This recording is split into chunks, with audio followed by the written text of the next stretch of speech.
briefly addressing this Nine film. Again, it takes place in this post-apocalyptic world.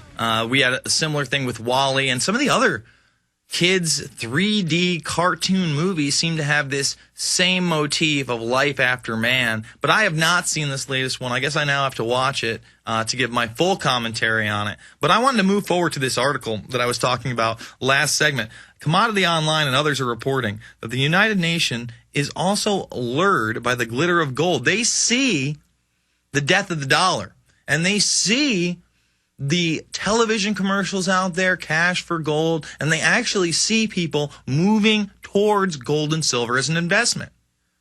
Now they say to themselves, well, how do we co-opt the general population into accepting our currencies? Well, we'll make them gold and silver, because that is a hard currency and it will retain value. And again, because they promote things like the euro, which is not backed by gold and silver, this will be doubly backed. Will this be the world currency that they talk about? Will this take the physical form? Well, it surely represents world government when the United Nations is on the front of this. This is off the charts. In a bid to raise money for its projects, and this one will raise a lot of money. We need a full-on boycott of this. The United Nations has licensed the minting of gold bullion coins bearing its logo to provide a public option world savings currency. See, they don't even deny it. They actually call it a world savings currency. Oro gold coins are hoped to contribute to making the UN better funded by 2015, with revenue rising by 10 to 15%. The coins are set to be produced in Europe and then distributed globally. So this is really it. This is the hard line currency out there. The hard currency. This is the next step. This is beyond the special drawing rights unit.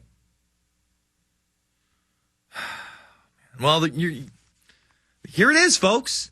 I mean, they are targeting us by making this currency gold and silver. They're going to draw you in with this.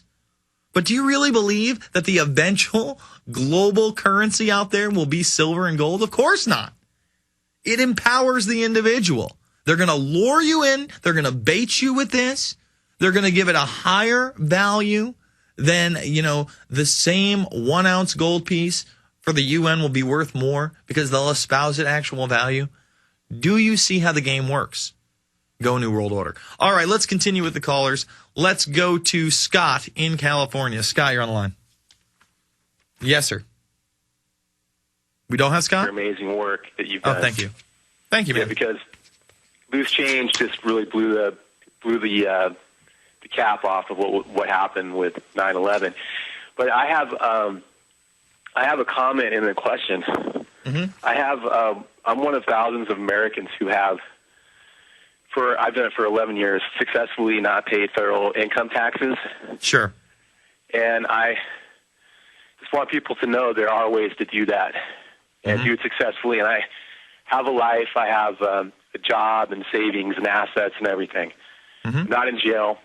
And never really worried about that. Okay. So if people want to contact me, they can do that. And then I have a question for you. Sure. I'll give my email address out. Mm-hmm. It's nickscottfree@gmail. Okay. And I'll just spell it out real quick. It's MCSCOTFREE@gmail. I'm happy to share the information I have with others who would like to do this. I know much of your audience would like to stop paying those draconian taxes. So, well, a lot of people out there have obviously seen, America Freedom to Fascism and the argument about the 16th Amendment and so on. And really, that is one of the groundbreaking films that has been targeted by the establishment. It's in the MIAC report.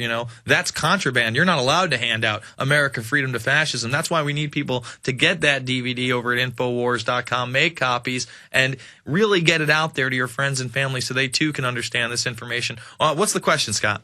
Definitely. And and it takes time to digest this. It doesn't happen overnight that you just wake up one morning and say, oh, wait, there's this evil cabal of people who are trying to control the world, even though it's true.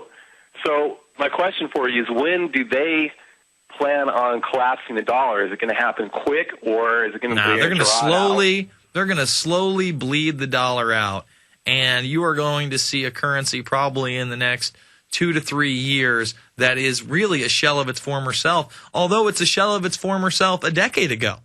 Prior to the 9/11 attacks, dollar was top dog.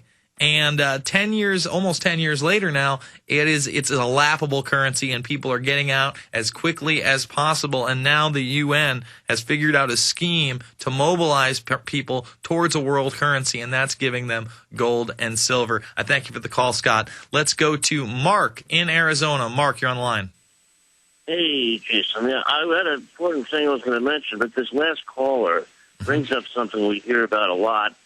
And I personally know one, I won't mention the person's name, who was one of the biggest proponents of the anti-tax movement. There is no doubt he's 100% right. But let me tell you what happened in court. Mm-hmm. He was, regardless of the fact that all the proof is on his side, they didn't care. They didn't listen. He wasn't allowed to even present evidence. He's now doing time in federal prison. There's no parole. Well, look, I tell people to be very, very cautious. You look at somebody who, like Sherry Jackson, who's in America Freedom to Fascism. Yes, she won the first time. Well, she did not win the second time, and she is currently in prison. You have to play your cards right on this one. I'm not telling people what to do. The information is out there. You have to make your own choices in life. However, like you said, don't be surprised when the system makes its own rules, Mark. Completely disregard the law. Just the fact that the law is on your side means absolutely nothing. So my main reason for calling is people need to know our side needs to speak up, have a name for them. Them are these people who are corrupting the entire world of thugs. I mean, they call us truthers or birthers and all kinds of names. The main thing we need to recognize is they have no substance in their argument. The only thing they have for us is ridicule. They just want to ridicule us to try and make us less than believable. But ridicule is going to fall apart because there's no substance in what they're saying. Whether it's an idea or a politician, or whether it's Ron Paul, they'll call him names. Calling names doesn't address the issue. And people need to stand up in our face and tell these thugs that all you have is ridicule. Where are the answers to any of this? They don't have any answers.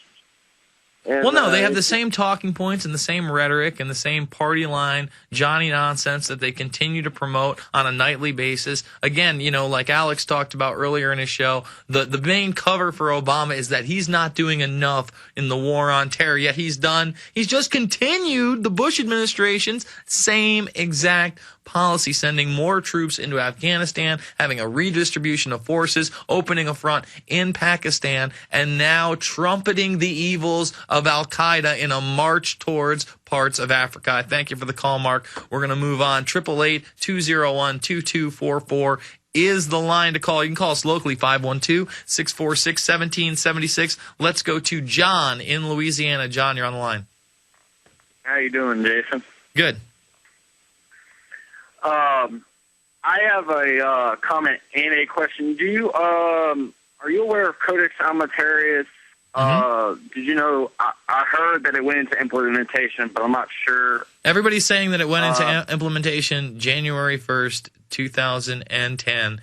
But what you got to remember is, although they implement these things, it takes time for them to progress and really manifest themselves. So the provisions in Codex Alimentarius, although they may be on the books and it may be passed and it may be taking place, it doesn't mean that the majority of people out there, corporations, companies, are in compliance. So, our food system has already been degraded to an unimaginable level when people are feeding their kids processed Lunchables and thinking that's a healthy and nutritious way for them to, start and continue their day.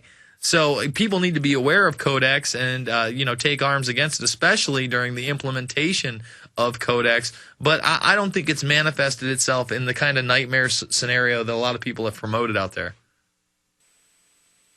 You hear me, John? Yes, but I have also have a comment I like to say about ecoscience. I read ecoscience. It's actually worse than what it said. It's bad. It's a terrible, terrible book, and it's funny. All the schools that they thank, all the universities were all involved in the ClimateGate scandal, sending false climate information. Yeah, it's a criminal cartel for sure. And for those who haven't read subsections or any sections of ecoscience, it is worse than what we talk about on this program. There is a subsection in there describing how in order to mobilize people, they have to, if they can't call it a religion, they have to make it religious-like. How insane is that? They have to bring back, essentially, earth worship and paganism. Sounds a little over the top to me. Thank you for the call, John.